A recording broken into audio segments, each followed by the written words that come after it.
The billionaire turned down every woman, until the cleaning lady arrived with her daughter and changed everything. Richard Thompson adjusted his tie for the third time that morning as he watched the activity in his company's lobby from the 20th floor. At 45, the billionaire had built a business empire that placed him among the richest men in the country, but his personal life remained an emotional desert ever since he discovered his ex-fiancee's betrayal 3 years earlier. It was right then that his secretary, Barbara, entered the office accompanied by two women he'd never seen before. The older one, looking about 50, carried cleaning supplies and wore a simple uniform. Beside her, a young woman of around 20 observed everything with curious eyes, as if seeing the luxurious surroundings for the first time. "Mr. Richard, this is Mrs. Jenkins, our new cleaning staff," Barbara announced in her usual professional tone. "And this is her daughter, Emily." Richard lifted his eyes from the documents he'd been pretending to read. Mrs. Jenkins approached cautiously, as if afraid to step on the expensive carpet. "Good morning, sir. I apologize for bringing my daughter, but I had no one to leave her with today. Her college classes don't start until the afternoon, and—" "No need to explain," Richard interrupted, turning his attention back to the papers. "Just do your work quietly." Emily stayed silent beside her mother, but Richard could feel her curious gaze scanning the office. There was something about the girl's demeanor that unsettled him. It wasn't admiration for the luxury he was used to seeing. It was something different, a silent assessment that made him uncomfortable. As Mrs. Jenkins began organizing her supplies, Emily walked over to the bookshelf that covered an entire wall of the office. Richard watched from the corner of his eye as she pulled out a volume on international economics and began flipping through it with genuine interest. "Do you actually understand any of those theories?" he asked, unable to hide the sarcasm in his voice. Emily turned to him, unfazed. "I study business administration at State University. Some of these theories are part of my curriculum." The answer caught him off guard.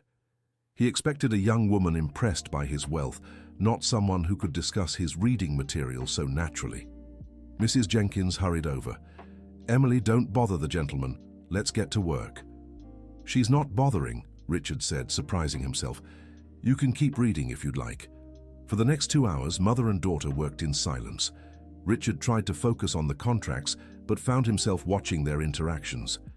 There was a quiet understanding between them, small gestures of affection he hadn't witnessed in his own life for a long time. When they finished, Mrs. Jenkins approached his desk. "Everything's done, sir. We'll be back next week." "Perfect," he replied without looking up. Then he heard the sound of something breaking. Emily had bumped into the coffee table and knocked over a crystal vase that had cost a small fortune. The object shattered into dozens of pieces on the floor. Richard jumped to his feet, ready to explode. Mrs. Jenkins paled and Emily stared at the fragments with wide eyes. I'm so sorry," she stammered, bending down to pick up the pieces. "Please, deduct it from my mother's pay. I'll find a way to cover it." The sincerity in her voice disarmed him completely. There was something in the way she took responsibility, without excuses or blame, that touched a dormant part of his heart. "Leave it," he said, softer than he intended. "It's just a vase. But it must have cost. It doesn't matter what it cost. Accidents happen." Mrs. Jenkins looked at him with a mix of gratitude and surprise. She had probably expected him to fire them on the spot. "Barbara will call them to clean next week," Richard continued. "You can go." After they left, he stood staring at the broken pieces on the floor for several minutes. He couldn't understand why he had been so understanding. Any other employee would have been fired immediately. Dear listener, if you're enjoying the story, don't forget to like and especially subscribe to the channel. It helps us a lot as we're just starting out. Now back to the story. Over the following week, Richard caught himself thinking about the two women more often than he cared to admit. There was something about their simplicity that contrasted sharply with the artificial world he lived in. When the next cleaning day arrived, he dressed more carefully than usual, though he refused to admit why. Mrs. Jenkins arrived right on time, but this time she came alone. "Where's your daughter?" he asked, trying to sound indifferent. "She's at college, sir. I thought it best not to bring her again after last week's incident." Richard felt a pang of disappointment, but chose to ignore it. For the rest of the morning, the office felt strangely quiet without the whispered conversations between mother and daughter. At the end of the week, Barbara handed him a small letter. "Mrs. Jenkins asked me to give this to you." Richard opened the envelope and found a handwritten note on plain paper. It was from Emily. "Mr. Richard, I want to thank you again for your understanding about the vase. My mother works very hard to support our family, and losing this job would be devastating for us. Your kindness means more than you know. I hope one day I can repay you in some way. With gratitude, Emily." The simple words stirred something deep in his chest. It had been years since anyone had written him a genuine thank you letter, free of ulterior motives. That evening, during a business dinner, Richard found himself comparing Emily's naturalness to the artificiality of the women around him. A socialite tried to impress him with shallow knowledge about art, but all he could think about was how Emily had flipped through his books with real interest. The following week, when Mrs. Jenkins arrived for work, she brought troubling news. "Sir, I need to speak with you," she said hesitantly. "I've been feeling very unwell lately. I think I need to see a doctor, but—" She didn't finish the sentence, but Richard understood. Health problems meant medical bills she likely couldn't afford. "What kind of symptoms?" he asked. "A lot of coughing, chest pain, fatigue. My daughter is worried." Richard thought for a moment. He knew the best doctors in the city, but suggesting that might come across as condescending. "I have medical contacts. I can schedule an appointment for you." Mrs. Jenkins looked at him in surprise. "Sir, I can't afford—" "I'm not asking for payment, it's just a consultation. But why would you do this for me?" The question caught him off guard. Why did he care? He didn't even know the answer himself. "Because I need my employee to be healthy," he said, trying to sound practical. 3 days later, Mrs. Jenkins didn't show up for work. Barbara informed him she had been admitted for some tests. Richard was restless all day. He couldn't focus on contracts, thinking about the woman he barely knew lying in a hospital bed. Then Emily appeared at his office door. "Mr. Richard," she said timidly, "may I speak with you?" She looked different, her hair tied in a simple ponytail, a white blouse and jeans. She seemed even younger than the first time. "Of course, come in." Emily stepped forward but remained standing. "I wanted to thank you for helping my mother with the doctor. The tests showed she has a lung infection, but it's treatable. I'm glad to hear it's nothing serious. The doctor said if she hadn't sought help, it could have gotten much worse." Richard nodded, unsure what to say. "Sir," Emily continued hesitantly, "I know it's a lot to ask, but my mother will need to rest for a few days. If I could clean in her place just until she gets better." "You don't have to." "Please," she interrupted. "I can't let my mother lose this job. It means too much to our family." There was a determination in her voice that struck him. Richard knew the girl was a full-time student, yet she was willing to sacrifice her time to protect her mother's job. "All right," he said, "but only until your mother recovers." Emily's face lit up with a smile that warmed something inside his chest. Over the following days, Emily showed up at the office after class. Richard watched as she worked with the same dedication as her mother, but with a youthful energy that made the place feel livelier. One day, as she organized books on the shelf, Richard couldn't resist asking, "How's college going?" Emily paused. "Good, sir. It's challenging to balance with work, but I'm managing." "What's your major again?" "Business administration. I've always wanted to understand how the business world works." "And what do you plan to do after graduation?" Emily hesitated before answering. "I dream of having my own company one day. I know it sounds impossible for someone like me, but—" "Why impossible?" "Sir, look around you," she said, gesturing to the lavish office. "Then look at me. We're from completely different worlds. The business world doesn't care where you come from, only what you can do. Easy to say when you're born with every opportunity." The bluntness of her reply caught him off guard. "You think I was born with all this?" Emily flushed. "I'm sorry, sir, I didn't mean to—" "My father was a mechanic," Richard said, surprising himself by sharing. "My mother worked as a cook in a diner. I grew up in a 2-room apartment in the South Bronx." Emily stared at him in shock. "How did you build all this?" "Hard work, studying and a fair bit of luck at the right time. And your family, they must be so proud. Richard's expression closed off. My parents passed away a few years ago, and I've learned people come close for the wrong reasons when you have money. Emily realized she'd touched a sore spot. I'm sorry, sir. Don't be. That's life. She quietly resumed shelving books, but Richard sensed she wanted to say more. Sir, she finally spoke, can I ask something personal? He hesitated, then nodded. Were you ever married? Almost. Found out the day before the wedding that my fiancé was only interested in my money. How did you find out? A phone call I wasn't meant to hear. She confessed to a friend she was just waiting for marriage to access my bank account. Emily looked indignant.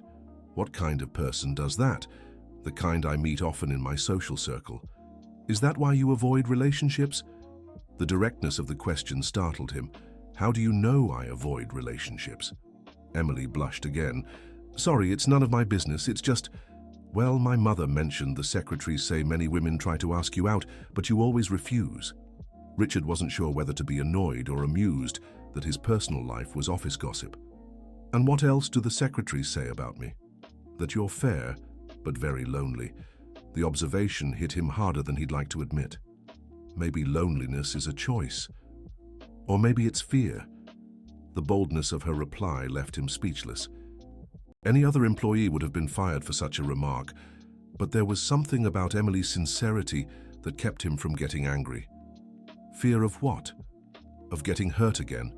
Of finding out people only want your money? And you? He asked impulsively. What do you want from me? Emily looked him straight in the eye. Just that you keep being kind to my mother, that's all. The simplicity of her answer completely disarmed him. Dear listener, if you're enjoying the story, don't forget to like and especially subscribe to the channel. It really helps those of us just starting out. Now, continuing. That night, Richard lay awake thinking about their conversation. It had been years since someone had been so direct with him, unafraid of consequences. Emily had pointed out truths about his life that he himself avoided admitting. The next morning, he arrived at the office earlier than usual. He wanted to be there when Emily showed up, though he wasn't quite sure why. She arrived right on time, as always, and greeted him with that familiar smile. Good morning, Mr. Thompson. Good morning, Emily. How's your mother doing? She's improving, thank you. The doctor said she can return to work next week. Richard felt a twinge of disappointment he chose to ignore. I'm glad to hear that. As Emily worked, he watched her movements. There was a natural elegance in the way she carried herself, even while doing simple tasks like organizing papers or cleaning furniture. Around noon, his assistant brought lunch from an expensive restaurant. Richard noticed Emily glancing discreetly at the tray. Have you eaten yet? He asked. No, sir, but I will once I finish here. What did you bring to eat? Emily hesitated. A sandwich. Richard suspected she was lying. She'd probably skipped lunch to save money. There's enough food here for two. Would you like to share? Oh no, sir, I couldn't. Why not? Because it wouldn't be proper. Says who? Emily had no answer. Sit down, he said, gesturing to the chair across from his desk. It's just food. Hesitantly, Emily approached and perched on the edge of the chair, as if ready to bolt at any moment. Richard served her a portion on a clean plate he asked Barbara to bring. Thank you, she murmured, clearly uncomfortable. Relax, I don't bite. That drew a small smile from her. They ate in silence for a few minutes, but Richard sensed she wanted to say something. What's on your mind? He asked. It's just, this is very different from what I imagined. What is? You. When my mother got this job, I pictured an arrogant man who'd look down on people. And I'm not? Emily studied him for a moment. No.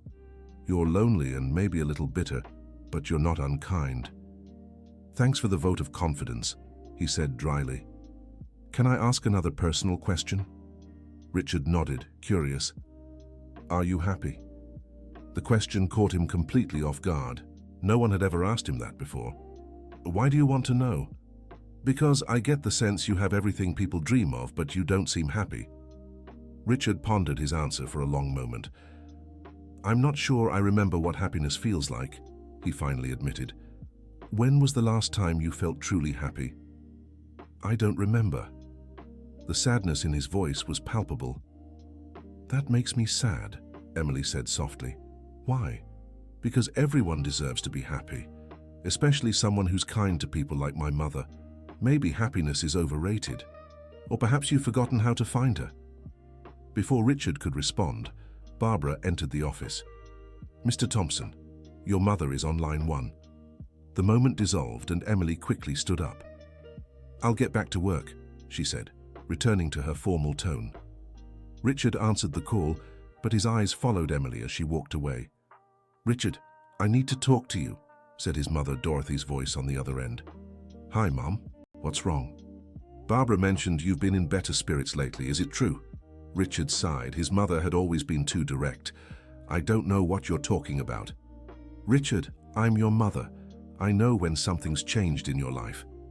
"Nothing's changed, Mum." "Fine. Then you won't mind coming to dinner with me tomorrow. I have a friend I'd like you to meet." "Mum." "She's a widow, 40 years old, very refined and intelligent." "I'm not interested." "When was the last time you went out with someone?" "That's none of your business." "Yes, it is. You're my son, and you're wasting your life being a hermit." Richard glanced at Emily, who was organizing papers at the nearby desk. Something about her presence calmed him in a way he couldn't explain. "Mum, I have to go.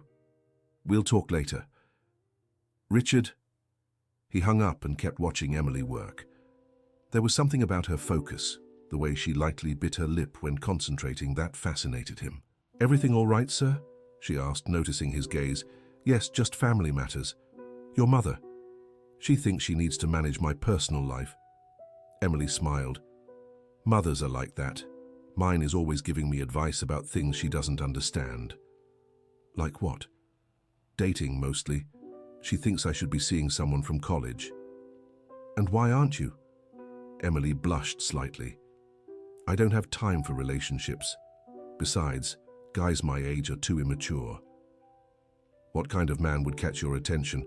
The question slipped out before Richard could stop himself. Emily looked at him in surprise. "I don't know. Someone responsible, smart, with goals in life. Someone who makes me want to be a better person." "Are you describing anyone in particular?" "No," she answered quickly, but Richard noticed she avoided his eyes. The rest of the afternoon passed in comfortable silence. Richard tried to work, but caught himself watching Emily constantly. There was something about her presence that made the office feel less cold, less lonely. When she finished, she approached his desk. "All done, sir. Everything's in order." "Thank you." "And Emily?" "Yes." "Thank you for lunch, too. It was nice having company." The smile she gave him made his heart race in a way he hadn't felt in a long time. After she left, Richard sat alone in the office, but the space felt different, as if a bit of Emily's light had stayed behind.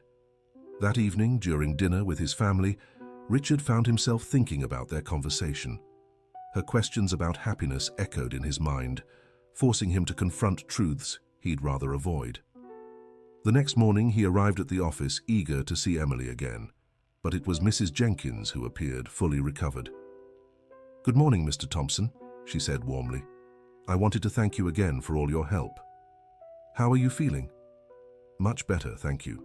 And Emily told me how kind you were to her while I was away. She's a good employee, as dedicated as her mother."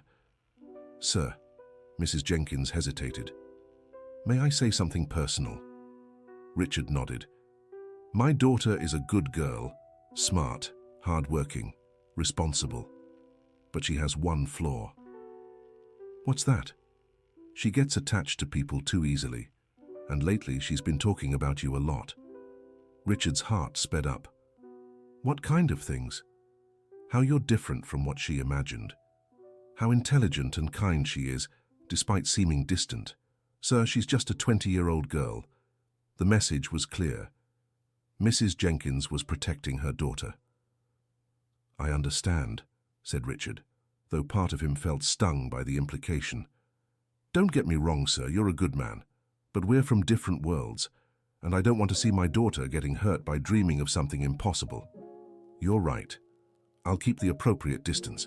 Mrs. Jenkins seemed relieved. Thank you for understanding.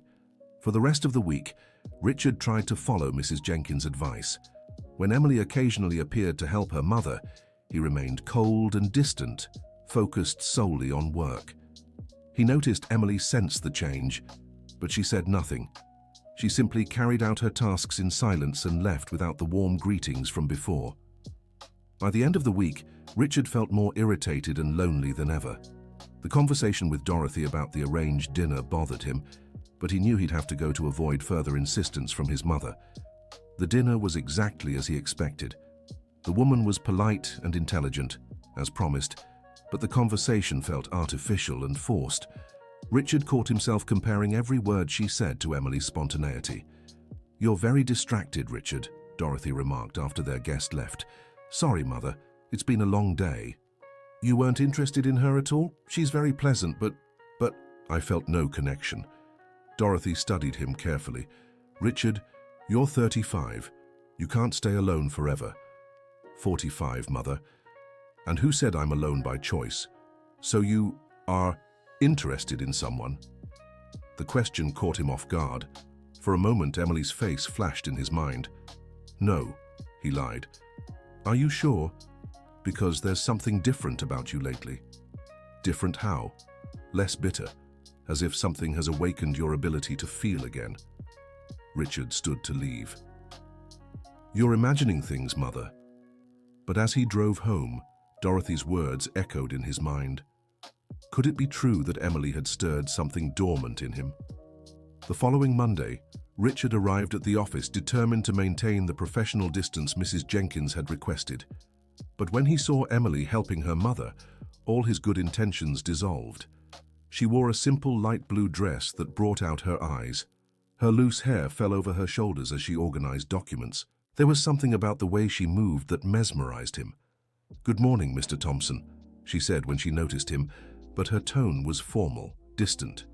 "Good morning," he replied, trying to match her tone. Throughout the morning, Richard tried to focus on work, but it was impossible to ignore Emily's presence in the office. More than once, he caught himself watching her when he thought she wasn't looking. Around noon, Emily approached his desk. "Sir, may I ask a question about this document?" She pointed to a contract she was organizing. Richard looked and realized she had spotted an error his own lawyers had missed. "How did you notice this?" he asked, impressed. "In corporate law classes, we learn to identify contradictory clauses. This one nullifies the previous one." Richard studied the document again. She was right. "You just saved the company from a major legal issue," he said. "Thank you." Emily smiled, and for a moment the coldness between them melted. "You're welcome. I'm happy to help." "Emily," he said impulsively, "have you ever considered an internship?" "I've tried at several firms, but they always ask for referrals I don't have." "What if I offered you a position here?" Her eyes lit up, but her expression quickly closed off. "Sir, I don't want charity." "It's not charity. You just proved you're competent." "And I need someone smart to help with contract reviews." Emily looked at her mother, who was watching the conversation with concern. "I need to think." "Of course, there's no rush." But Richard could see the conflict in her eyes. She wanted to accept, but something was holding her back. That afternoon, Mrs. Jenkins approached his desk. "Sir, may I speak with you privately?" "Of course." "About the internship offer for Emily." "It's a legitimate opportunity, Mrs. Jenkins. She has talent." "Sir, with all due respect, do you realize my daughter is developing feelings for you?" The question hit him like a punch to the gut. "Though she's young and impressionable. A man like you, successful, kind, it's natural she'd be drawn to you." "Mrs. Jenkins, I've never done anything inappropriate." "I know, sir, but by offering this internship, you're creating a complicated situation. She'll be here every day working close to you." Richard understood her concern, and the truth was, Emily was also stirring feelings in him that he couldn't control. "What do you suggest? That you withdraw the offer, For her sake. Richard was silent for a long moment. He knew Mrs. Jenkins was right, but part of him rebelled against the idea of pushing Emily away. "All right," he finally said. "I'll talk to her." When Emily returned the next morning, Richard called her aside. "About the internship offer," he began, avoiding direct eye contact. "I've decided it won't be possible right now." The disappointment on her face felt like a knife to his heart. "I understand," she said, trying to hide the hurt. "Thank you anyway for considering me." "Emily, no need to explain, sir. I understand perfectly." But her tone made it clear she didn't. Worse, she had taken the withdrawal as a personal rejection. In the days that followed, Emily occasionally helped her mother but barely spoke to Richard. The chill between them was palpable, and the office once again felt cold and lifeless. Richard grew increasingly irritable and restless. He tried to convince himself he'd done the right thing, but he couldn't stop thinking about Emily. It was Dorothy who noticed the change. "You're worse off than before," she said during an unannounced visit to the office. "I don't know what you're talking about." "Richard, you're clearly unhappy. More unhappy than you've ever been." "I'm fine, Mom." "Liar. A few weeks ago you seemed to be improving, more alive. Now you're more closed off than ever." Richard didn't respond, but Dorothy pressed on. "What happened? Did you meet someone and it didn't work out?" "Nothing happened. Richard, I'm your mother. I've known you since the day you were born. Something changed and then it changed back. I want to know what." Dear listener, if you're enjoying the story, don't forget to like and especially subscribe to the channel. It helps us a lot as we're just starting out. Now, continuing. Before Richard could answer, Emily walked into the office carrying cleaning supplies. She greeted Dorothy politely and began working quietly. Richard noticed how his mother's eyes fixed on Emily, studying her every move with interest. "Who is she?" Dorothy asked quietly. "The cleaning lady's daughter." Dorothy kept watching Emily for a few minutes, sensing the tension between her and Richard. "She's pretty," Dorothy remarked. "Mom, and smart, judging by the look in her eyes." "Don't start. How old is she?" 20. "Ah," Dorothy said, as if many things suddenly made sense. "Ah, what?" "Nothing. Just figured a few things out." Richard didn't like his mother's tone. "What things? Why you've been so strange lately?" "It has nothing to do with her." "Of course not," Dorothy said, though her tone suggested the exact opposite. After Emily finished and left, Dorothy turned to her son. "You're interested in her, that wasn't a question." "Mom, she's 20, I'm 45. "So what? So what? She's a kid." "Richard, 20 isn't a kid. She's a young adult. From a world completely different from mine. Your father was a mechanic and your mother a cook, remember? Did that stop us from being happy?" "It's different." "How?" Richard didn't know how to answer. "Son," Dorothy continued softly, "how long has it been since I've seen you look at a woman the way you looked at her?" "I didn't look at her in any special way." "That's a lie. And more importantly, how long has it been since a woman looked at you the way she did? How did she look?" "Like you were the most important person in the world." Richard felt his chest tighten. "She doesn't look at me like that." "Richard, I've been a woman for 65 years. I know a young woman in love when I see one." "Mom, please. The question is, how do you feel about her?" Richard stayed silent for a long moment. "It doesn't matter how I feel." "Why not?" "Because we're incompatible. She deserves someone her own age, someone who can grow with her. Or maybe she deserves someone who values her, treats her well, and can offer stability and affection." "Mom." "Richard, you've spent the last 3 years hiding behind the excuse that all women only want your money. Now here's one who clearly cares about you as a person, and you're making up other reasons to push her away." "I'm not making up reasons." "Yes, you are. And you know why? Because you're afraid." "Afraid of what?" "Of really falling in love. Of letting yourself be happy." Dorothy's words echoed in Richard's mind for the rest of the day. Was it true that he was creating obstacles to avoid facing his own feelings? That night at home, he caught himself constantly thinking about Emily. Her smile, the way her eyes lit up when she talked about her dreams, the sincerity with which she'd shared her thoughts on happiness. On impulse, he picked up the phone and called Barbara.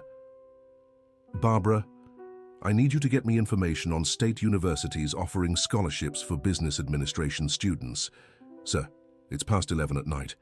It can wait until tomorrow, and I also want a list of companies offering paid internships in the field." "May I ask what this is for?" Richard hesitated.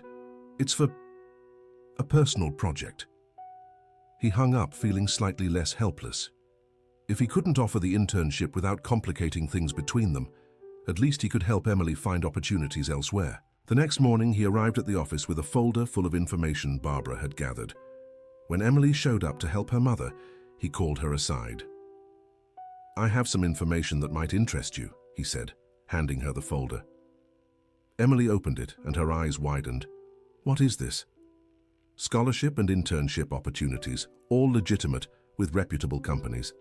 "Why are you giving me this?" "Because you have potential and deserve chances." Emily flipped through the papers with shining eyes. "Mr. Thompson, this must have taken so much work to get." "It was nothing." "Why would you do this for me?" The simple question caught him off guard.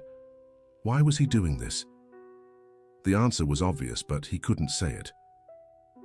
"Because I believe in you."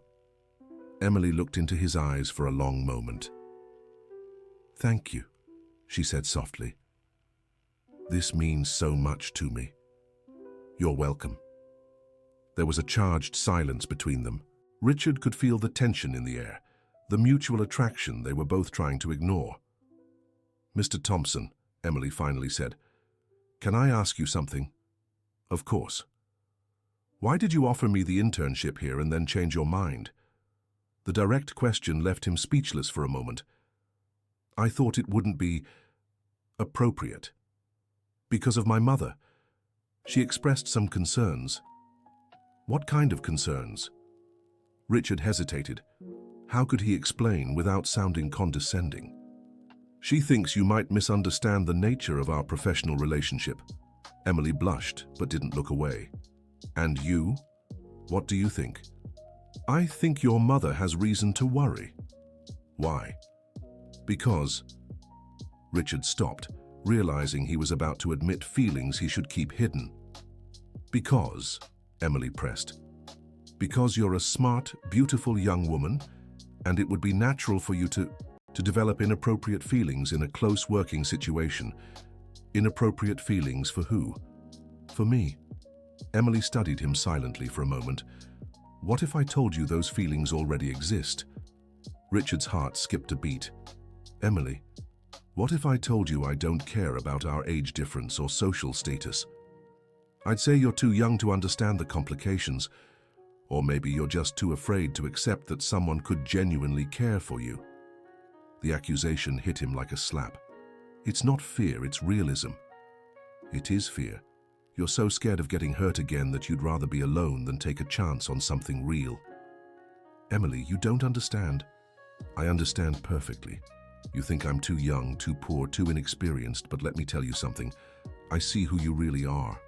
Not the wealthy man, but the kind one who helped my mother, who treated me with respect, who cares about people even when you pretend not to." Richard fell silent, shaken by the intensity in her voice. "Emily," he finally said, "you deserve someone who can give you an uncomplicated life."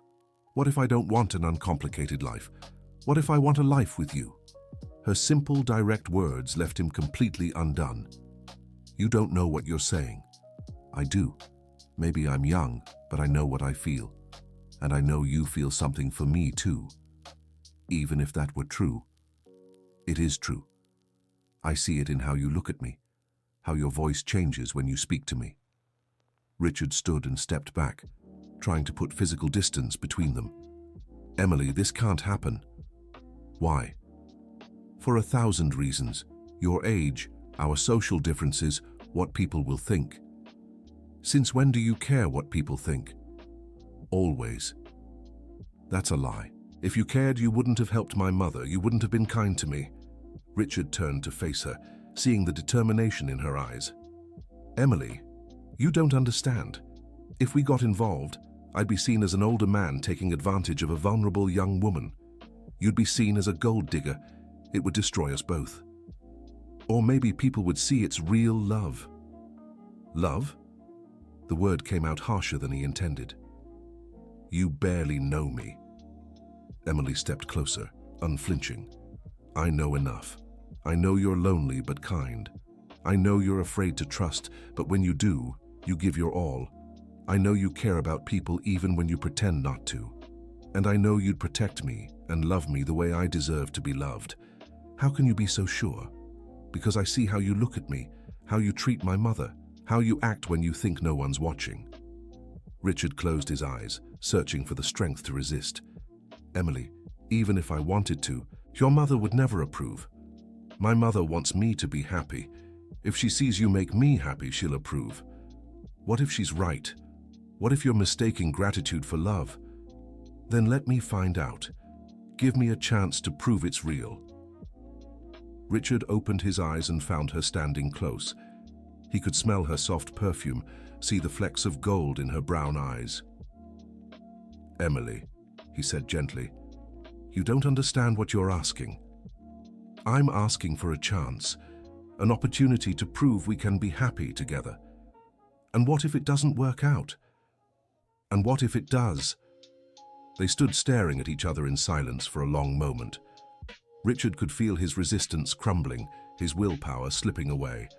That's when Mrs. Jenkins walked into the office. Emily, what are you doing?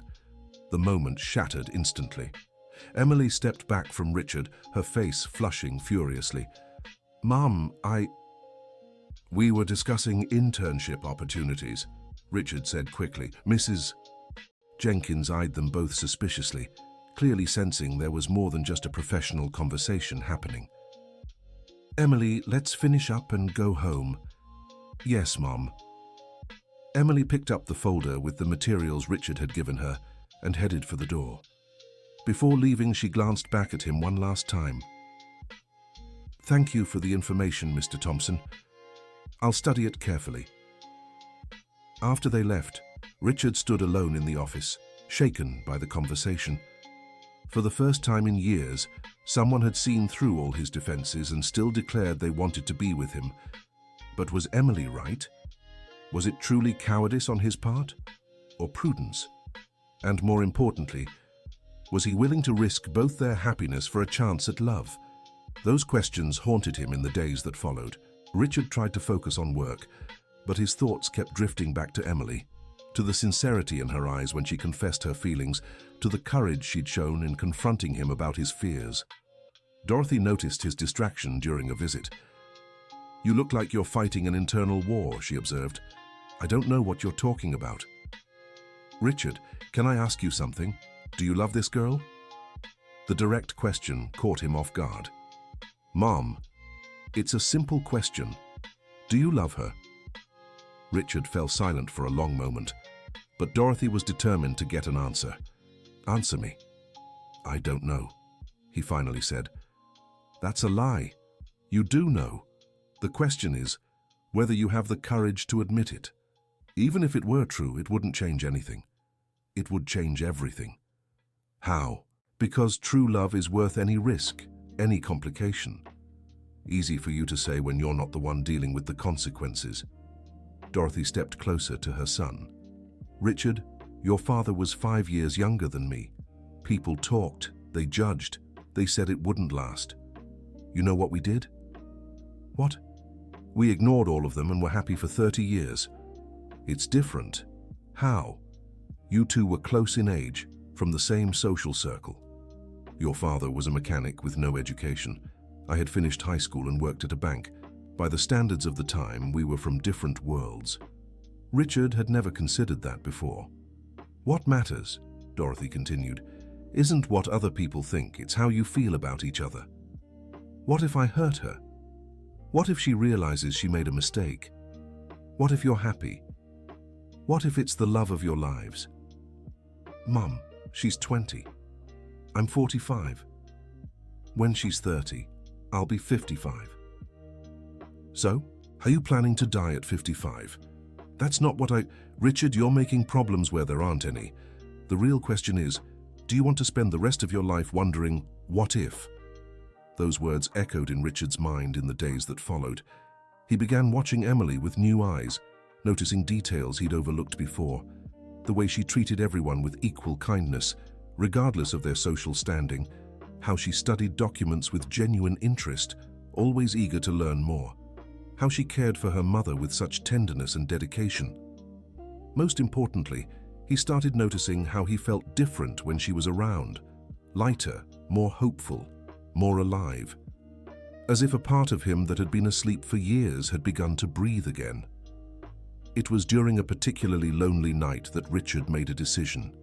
He was tired of being afraid, tired of hiding behind excuses. If Emily was willing to take the risk, maybe he should find that courage too. The next morning, he arrived at the office with a plan. When Emily showed up to help her mother, he called her aside privately. "Emily, I need to talk to you." "Of course, Mr. Thompson."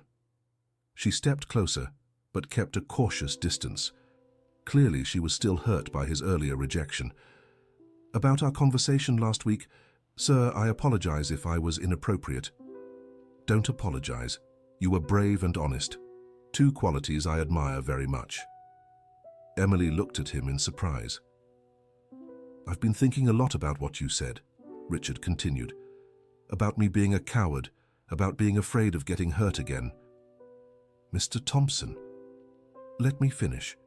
You were right. I am afraid.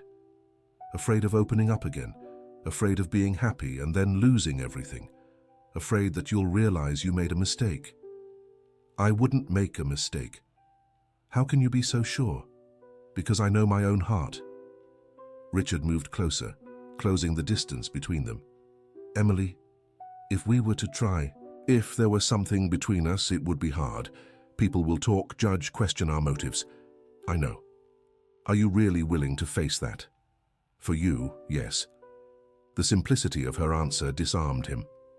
"And if your mother doesn't approve?" "She will when she sees how happy you make me." "Emily," he said softly, "I don't know if I remember how to love someone." "Then we'll learn together."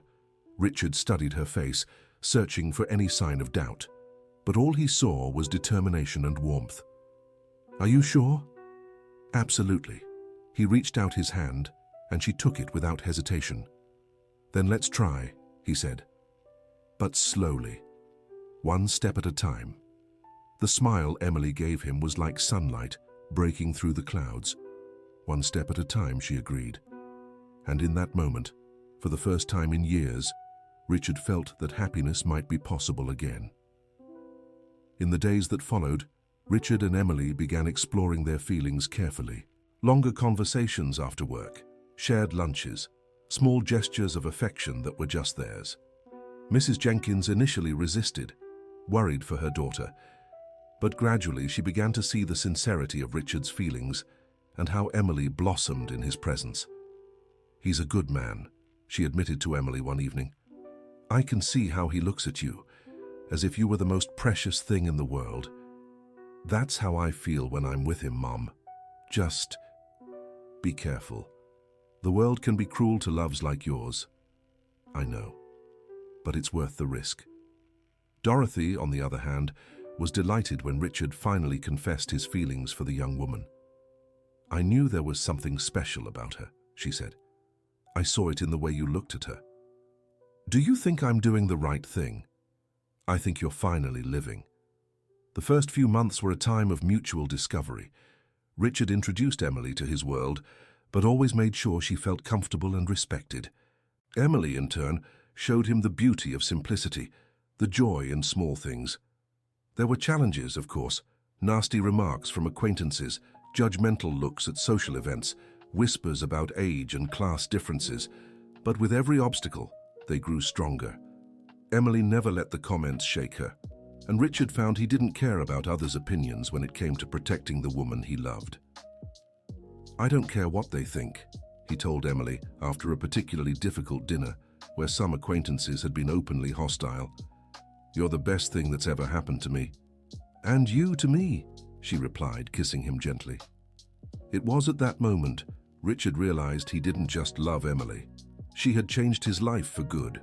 The bitter, lonely man he once was had given way to someone who smiled more, cared more, and lived more. And when, a year later, he knelt before her with a simple but meaningful ring, he knew he was making the best choice of his life. "Emily," he said, his voice thick with emotion, "you taught me that love doesn't care about age, doesn't follow social conventions, and doesn't worry about what others think. You taught me how to live again. Will you marry me?" The tears in her eyes were her answer before she even spoke. "Yes," she whispered, 1,000 times yes. The wedding was simple and intimate, just as they wanted. Mrs. Jenkins cried with joy. Dorothy hugged Emily as if she were her own daughter, and Richard knew he had found his happiness. During his speech at the reception, he looked at the small but warm crowd and said, "For years, I believed happiness was lost to me forever. I built walls around my heart, convinced they would keep me safe. Until a brave young woman came into my life and showed me that the greatest risk isn't loving and getting hurt. It's never loving and living an empty life. Emily, you didn't just save my life. You gave me a reason to live." And when they kissed, sealing their union, Richard knew some love stories truly defy all odds. The end. So, what did you think of this love story that overcame all barriers? Do you think Richard made the right choice by facing his fears? We'd love to hear your thoughts on this heartwarming tale. Leave your honest comments below and tell us where you're watching from. Don't forget to hit that like button and, most importantly, subscribe to the channel so you don't miss other stories that will touch your heart.